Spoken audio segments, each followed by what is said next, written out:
আসসালামু আলাইকুম, welcome to English with Belal. আজকে আমরা শিখব transformation of sentence.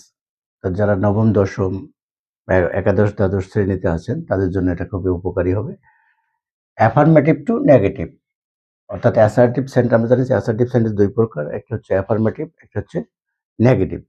Affirmative two negative রূপান্তরের নিয়ম, অর্থাৎ আমরা অ্যাফার্মেটিভ থেকে নেগেটিভ করব, কিন্তু মিনিং একই থাকবে, শুধু নেগেটিভ হবে। এটাই হচ্ছে ট্রান্সফরমেশন অফ সেন্টেন্স করতে। অনলি বা অ্যালোন থাকলে, অনলি বা অ্যালোন যদি সেন্টেন্সে থাকে এবং সেটি যদি আল্লাহ, গড বা কোনো ব্যক্তিকে নির্দেশ করে, সেক্ষেত্রে অনলি বা অ্যালোনের পরিবর্তে সেন্টেন্সের শুরুতে নাথিং বাট বসবে। যেমন আল্লাহ অ্যালোন ক্যান হেল্প আস, তাহলে কে আমাদের সাহায্য করতে পারে? একমাত্র আল্লাহ। তাহলে আল্লাহকে নির্দেশ করছে, তাহলে সেন্টেন্সের শুরুতে বসবে নান বাট,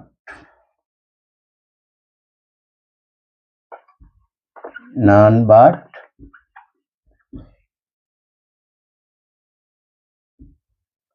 আল্লাহ। সেন্টেন্সের শুরুতে নান বাট আল্লাহ, অ্যালোনটা উঠে যাবে।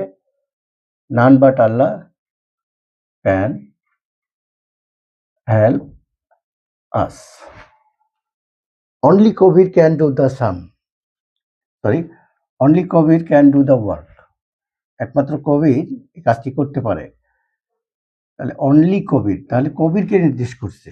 ব্যক্তিকে নির্দেশ করলেও সেন্টেন্সের শুরুতে আমরা নান বাট বসাবো। নান বাট, অনলিটা উঠে যাবে, কবির থেকে পুরোটা, কবির ক্যান ডু দ্য ওয়ার্ক। অঙ্কের মতো আমরা শিখছি। তাহলে রিফ্রেশ করি আরেকবার। অনলি বা সেন্টেন্সে যদি অনলি বা অ্যালোন থাকে এবং সেটি যদি আল্লাহ, গড বা কোনো ব্যক্তিকে নির্দেশ করে, তাহলে সেন্টেন্সের শুরুতে নান বাট বসবে। সেন্টেন্সের শুরুতে নান বাট বসবে। যেমন এখানে only Allah alone can help us, তাহলে অ্যালোন, আল্লাহ অ্যালোন, অ্যালোন আল্লাহকে নির্দেশ করছে, সেই জন্য সেন্টেন্সের শুরুতে none but Allah can help us.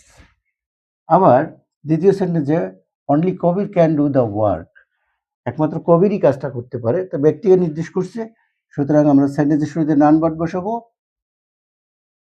অনলিটা উঠায়া দেব, পুরো সেন্টেন্সটা লিখব। None but Kabir can do the work, Kabir can do the work. আবার যদি অনলি বা অ্যালোন কোনো বস্তুকে নির্দেশ করে, বস্তুকে নির্দেশ করলে, অনলি বা অ্যালোন যদি কোনো বস্তুকে নির্দেশ করে, তাহলে নাথিং বাট বসবে। They have only some rice, তাদের কি রয়েছে?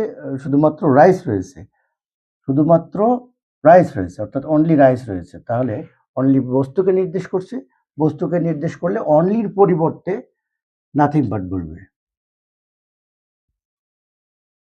দে হ্যাভ, অনলিটা উঠে গেল, নাথিং বাট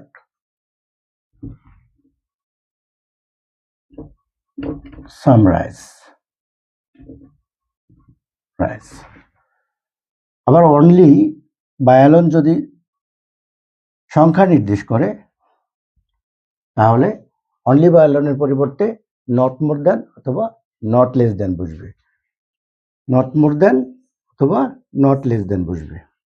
তাহলে আমরা এখন এটা সলভ করি অঙ্কের মতো আর কি। হি ইজ, অনলি উঠে গেল, নট মোর দ্যান